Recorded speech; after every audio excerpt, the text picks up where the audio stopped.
From the East and the West, you've heard others, but now you've tuned into the best. This is a Prime Wave Media production.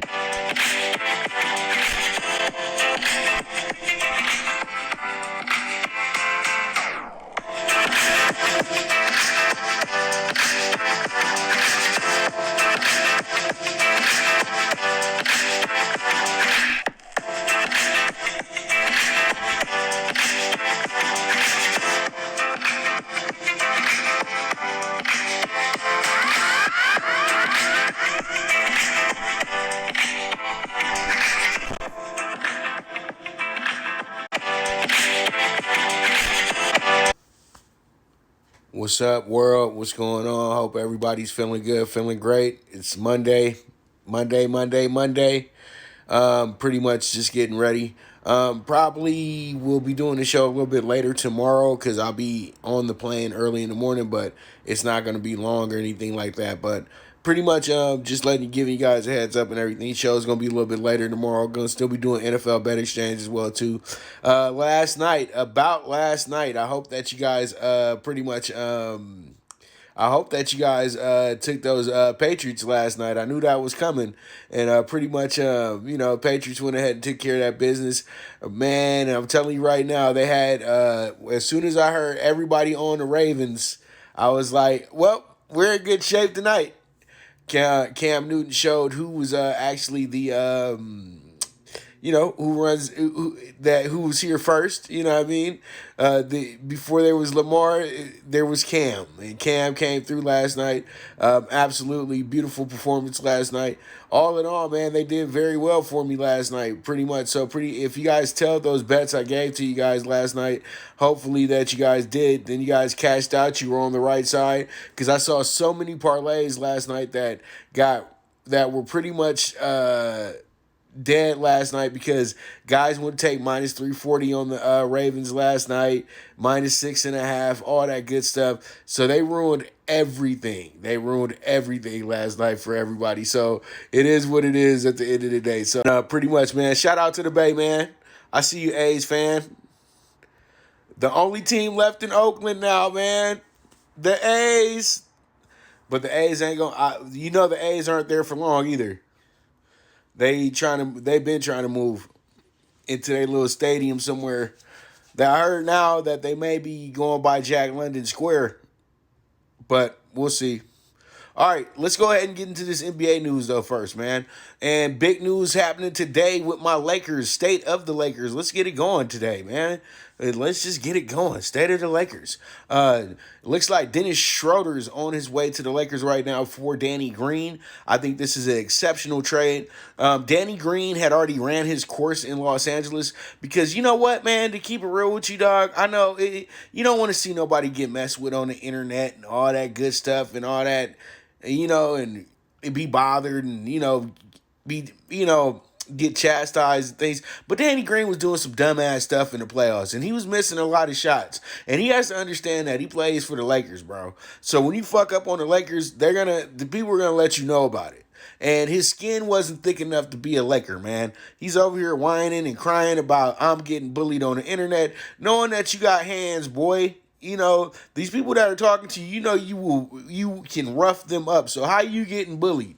You can't get bullied if you can beat the person up, in my opinion, dog. So pretty much all it was that you didn't like getting ragged on, bro. You didn't like getting bagged on. You didn't like being accountable for doing dumbass things. You know what I mean? So pretty much at the end of the day, the Lakers are making the right move because we need soldiers with us, bro. And Danny Green was helpful.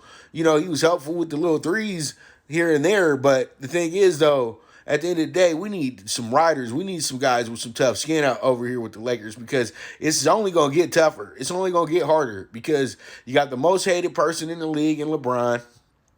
Now you got the second most hated person in the league with AD.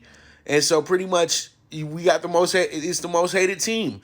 So you have to deal with people being mad all the damn time at you and always figuring out a way to say you messed up or we messing up and blah, blah, blah, blah, blah. But it's all good. Now we got Dennis Schroeder, a guy who's a complete point guard, and literally it gives us a younger version of Rondo in a sense. the Rondo that the Lakers thought they really were getting. Rondo was big in the playoffs, but Rondo had his inconsistencies as well too, bro. So let's keep it real. You know what I mean? It wasn't always perfect, and there was a lot of times where I used to be like, get this guy off the team during the season. So pretty much, at the end of the day, Schroeder's going to be a great pickup. He's going to be able to mesh well with LeBron as well, too. And this is a great trade. The Lakers have to give up a first-round draft pick. But you know what? At the end of the day, the Lakers, as usual, I've never seen this team really be in love with draft picks like that. Only time I had draft picks stick around was Eddie Jones, Nick Van Exel, Kobe Bryant, and Devin George for a little bit as well too. But other than that, the Lakers draft people and they'll be on the team for 3-4 years, then they'll be traded or somewhere down the line or something. So it don't matter if they had a draft pick or not. You know what I mean? So pretty much it is what it is at the end of this day. But Dennis Schroeder, everything is still tentative, but the deal is in place. Welcome to LA, sir, if everything goes the right way. And hopefully everything works out. And we won't be looking stupid with this guy wearing a Laker jersey already on the Photoshop. So it is what it is. But this is the news that I really want to share with you guys. Just know that Anthony Davis isn't leaving the Lakers. You know that, right? He opted out so he can make $40 million a year instead of $28 million a year. I'm going to tell you like this. I'm hearing right now that AD is set to be the highest paid player of all time. And so be ready for that to happen in the next week or two. And the Lakers are just getting that money together so then they can go ahead and solidify this deal. But expect him to be making minimum $40 million next season, dude. Seriously. I know it sounds crazy right now, but we've reached that category of players, and don't blame AD, blame Steph Curry, because that's the guy that got the money first. And so pretty much everybody chasing that same money that Steph got, but they just getting a little bit more. He opts out. That's the right thing to do, and I think at the end of the day, he will be a $40 million man a season next year. So pretty much there it is. AD will become the highest paid player in the league. And I'm thinking that it's going to probably be a 5-year deal with the Lakers. And it looks like it's probably going to be about 280, 290, something in that category. So be ready. The Lakers should be making this big deal happen in the next week or two because this is the future right here. LeBron isn't the future. LeBron is a great piece to have right now, but when you look down the road 5 years from now, this is the guy that you still want on the team. So, AD, let's go ahead and make that thing happen quickly. Now, let's get to the final piece of news. And as you guys can see, I got Harden, Kyrie, and KD all in one cover. And yes, it is official. Today, it was finally just confirmed, but we already knew that Harden probably wanted out of Houston. And he has said that he wants out and he wants to go play for the Brooklyn Nets. I'm thinking that the Brooklyn Nets were where he wants to go to, but once again, here I go, saying that the Knicks are sitting over there with one eye open, staring at everybody around the corner because they know that they got the pieces in place to make this deal happen with the Rockets. They are way more sexier than the Nets are when it comes to assets. You know what I mean? The Nets have to give you damn near their whole team. Now, all the Knicks have to do is they can give you R.J. Barrett, they can give you Kevin Knox, they can give you the 8th pick in the draft, they can give you another high-end player as well, too, a young player. And boom, there you are. Houston starts their rebuilding process, and they got themselves a top 10 pick. And they made the playoffs last year. And they had 2 MVPs. And KD and Kyrie, I'm telling you right now, if they were to get James Harden, though, this would solidify them to really. There would be no way they wouldn't get to the finals. And I hate to say it like that, too, because I can always find something to say, yeah, these guys.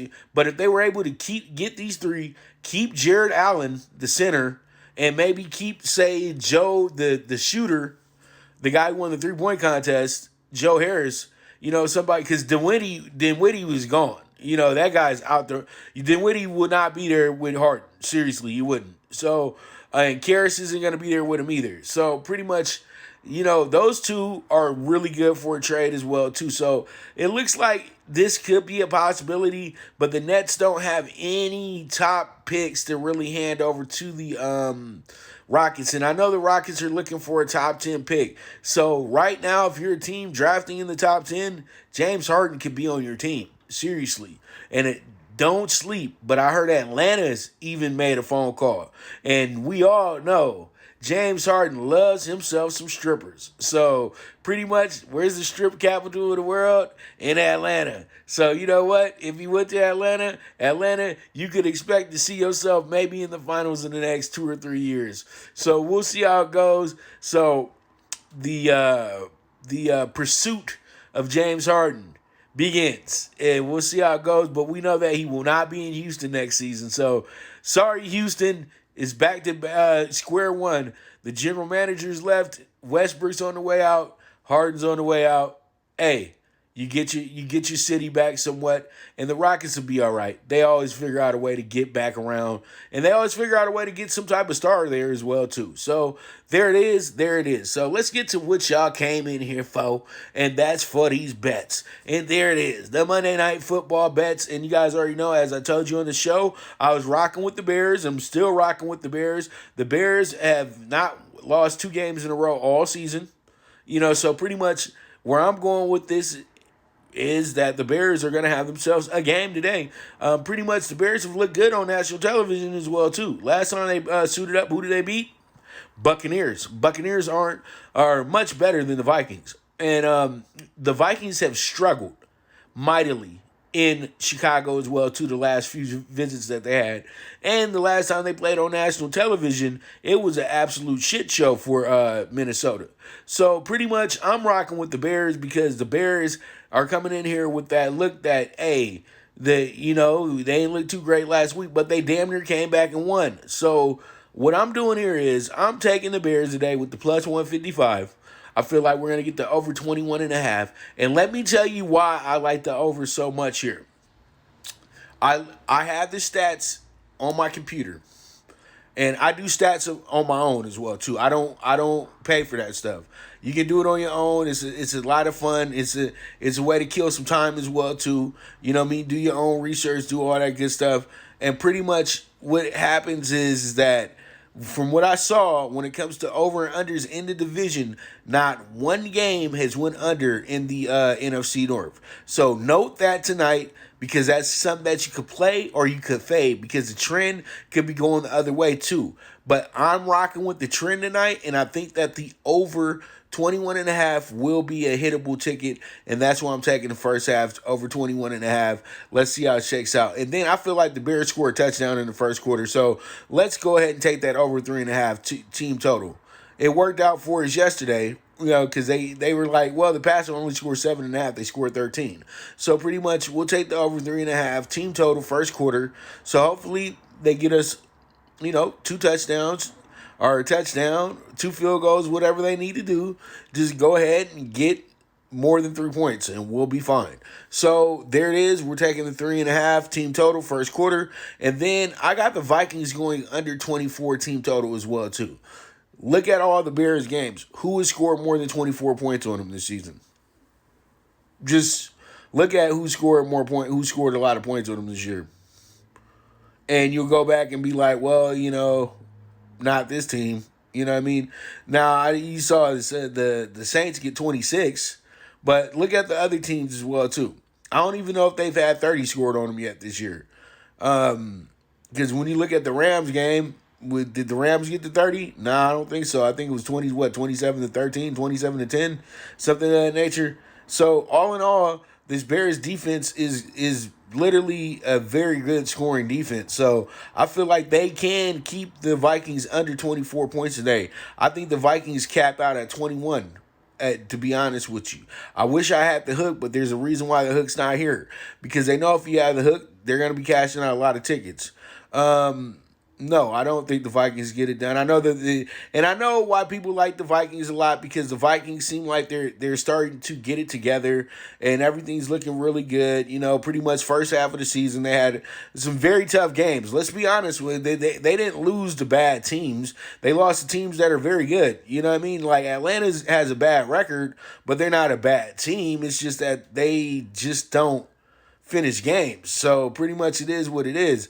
But yeah, man, you can go off and get a whole bunch of rush yards today, but I think the Bears have something for that, man. The Bears have a great defense, man, and honestly, Dalvin Cook's been tearing up teams that don't have good defenses the last few weeks. So I know the Bears have a plan for that tonight as well too. And a guy's been tearing it up the last 3 or 4 weeks. You gotta wait. You gotta be ready for a guy not to tear it up as well too. So we'll see how it goes, man. Best of luck to you if you're gonna go that way with the Vikings. But I've had the Bears since last Tuesday, dude. So I'm gonna rock with the Bears, man. And pretty much, I'm going to tell you like this. I know for that the Vikings, they always struggle when they go to Chicago. It's that simple. So hopefully tonight, the Chicago continues that trend, and I can cash out this big dog, this nice dog. Last night was a big dog. This is a nice dog. You know what I mean? This is a golden retriever. So pretty much we can get that home over 21.5 first half. Bears over 3.5 team total and under 24 for the game. So pretty much it is what it is, man. That's where I'm going, and that's where I'm going to do, okay? So pretty much there it is, and then that's it. So pretty much go Bears, the Bears tonight, and hopefully they can go ahead and get us a win. If they don't, oh well, on to the next one, Thursday. Y'all know how it goes. And, the Mac is taking care of us right now. We getting the Mac Tuesdays and Wednesdays now, man. So it's all good. All right, man. So now it's time to talk some horse racing. And we got Pox primetime bets, late pick 4. I know my boy Chaz is all over it. And pretty much race 8, the shot of the day, is going to be the key horse, number 4, Gebert. And the top horses are 4, 2, 9, and 1. And the exact is going to be trifecta. The exacta trifecta, the superfecta is going to be with the 2, 9, and 1. You guys can box it up. 1, 2, 4, 9. And then we got the race 9 best value, which is going to be a horse by the name of Spirit Special. And this horse is going to be a good one for us. Pretty much going to match this horse up with the 9, 2, and the 4. We can box it up 2, 4, 5, 9. And let's see how it goes from there. And then we got the nightcap. We're going to go with the horse by the name of Finishing School. And we're going to pair Finishing School with the 1, 2, and the 4. And pretty much there it is, man. That's going to be our primetime bets all in the last 3 races of the day, because these are the big money races of the day as well, too. And then we got the all bet in leg 1, leg 2, 2, and 4. And leg 3, we got the 5. And then in leg 4, we got the 1, 2, 9. And in the total, we got the $24 investment. So there it is. That's going to be our play. That's going to be our bets today over at Pox in Philadelphia. So all my Philly folks, run over to the track today. Get over there to Harris. Go throw a quick 100 on Finishing School and get you some money today. You already know what it is, man. But all in all, though, I want to thank you guys so much for tuning in to the show and everything today. I know it was a short one, but you know what? We didn't have a lot to talk about. All we had was Monday Night Football and a little bit of NBA news for the day as well, too. And we got horse racing every day. So you guys be good. I'll be back to you tomorrow. It's not going to be at 9 o'clock. It's going to be a little bit later, probably sometime in the afternoon. And you guys be ready, probably right after we do NFL bet exchange and everything like that, because I'm going to have to do that a little bit later tomorrow as well, too. It's all about check-ins and things of that nature and all that good stuff. So pretty much we'll have it going for you tomorrow. So you guys be good. We'll be back. Be good. Get your money. Always bet with your head, not with your heart. And this is the Premier Sports Betting Show, the Primetime Angles with the one and only Pop DiBiase, the Primetime Capper. And I am gone.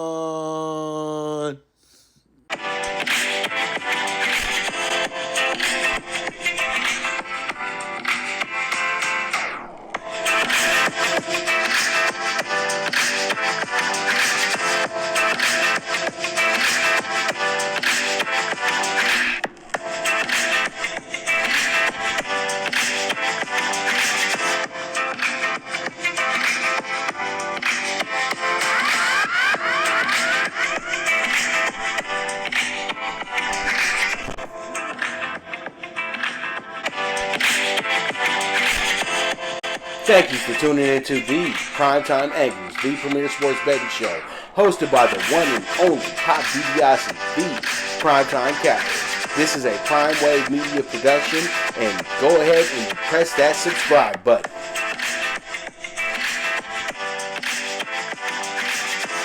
From the East and the West, you've heard others, but now you've tuned into the best. This is a Prime Wave Media production.